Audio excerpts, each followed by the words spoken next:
Give us your sense of the program as it's being put forward, as it's been published by the Interministerial Committee.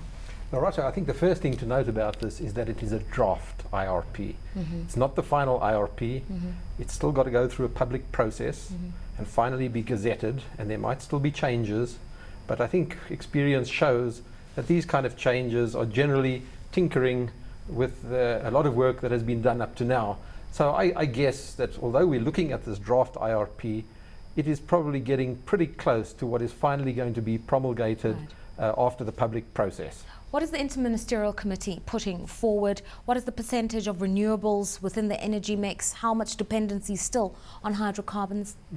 Well, this IRP process, the Integrated Resource Planning process, looked at basically 3 different scenarios. The one scenario was what I'd call the low-cost scenario, which is kind of business as usual, dominated by coal. The other scenario was the low-carbon scenario. The low-carbon scenario is a heavy emphasis on renewables to reduce our carbon emissions. And then a middle road was looked at, what is called the balanced scenario. And the balanced scenario tries to balance, on the one hand, the need for carbon emission reductions, as, balanced with the need to get a reasonable cost. And so the IRP essentially presents 3 scenarios and recommends the balanced scenario because it achieves a reasonably significant reduction in carbon emissions without paying the heavy price that would come from a low carbon scenario. From your estimations, how feasible a recommendation is this balanced scenario? Because apparently the forces are skewed very much in favor of hydrocarbons because we've relied so heavily on coal-based electricity in this country. Yes, I think that's right. If you look at this IRP2 or IRP2010 as it's called, and you look at the balanced scenario, let's try and package it a bit to understand what it is proposing. Firstly, it's proposing 52 gigawatts of new generation capacity in South Africa. Now, just to contextualize that for those who might not understand those figures, currently Eskom's generation capacity is about 44 gigawatts. So this is proposing over the next 20 years another 52 gigawatts. In other words, significantly more than Eskom as it stands. And that is the new capacity that it is proposing to be built. The question is, what is the mix within this 52 gigawatts? What percentage is going to be coal? What percentage is going to be renewables? What's going to be hydro? What's going to be nuclear?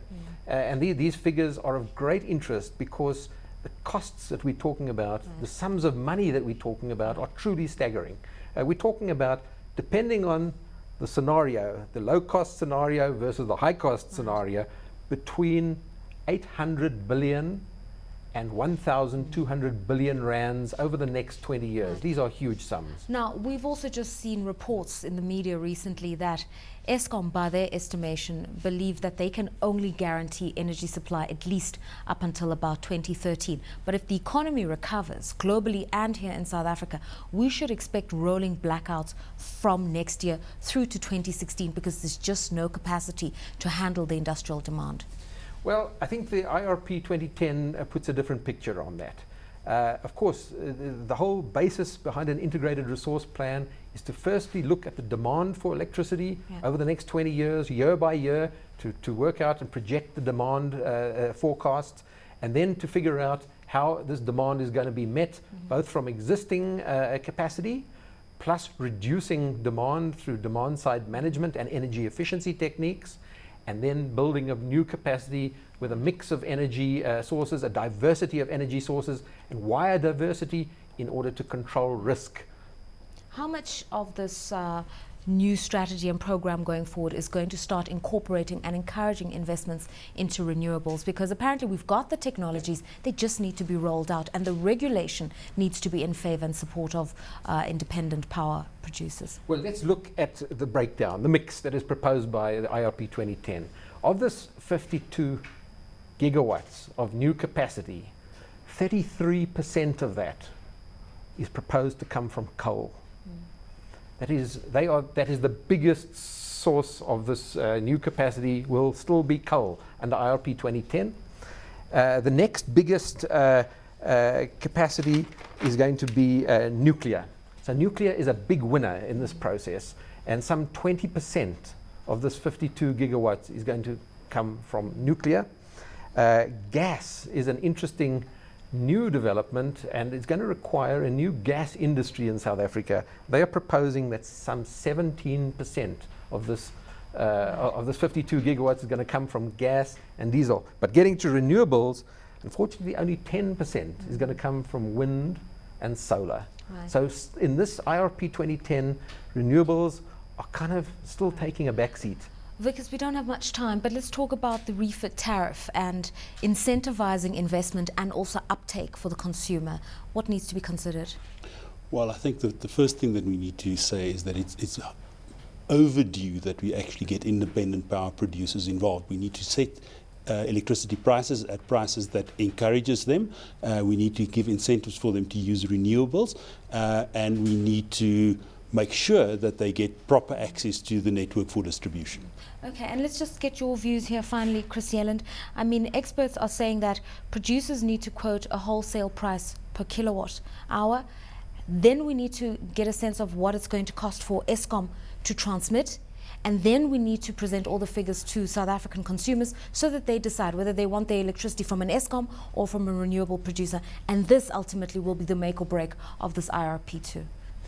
Yeah, I think if you look at IRP2 and you look at these different scenarios, it even projects what the cost of electricity will be under these different scenarios. And currently the cost of electricity, the cost of producing electricity is something like 40 cents per kilowatt hour. And depending on the scenario, this is going to go up to something like R1.50 per kilowatt hour, the cost of production. Under the balanced scenario, they're talking about peaking, the cost peaking at around about R1 a kilowatt hour, or say R1.10 per kilowatt hour. So the price of electricity is definitely determined to a large degree by the technology choices that you use. And if you use renewables, unfortunately, the cost of production of electricity is going to be significantly higher.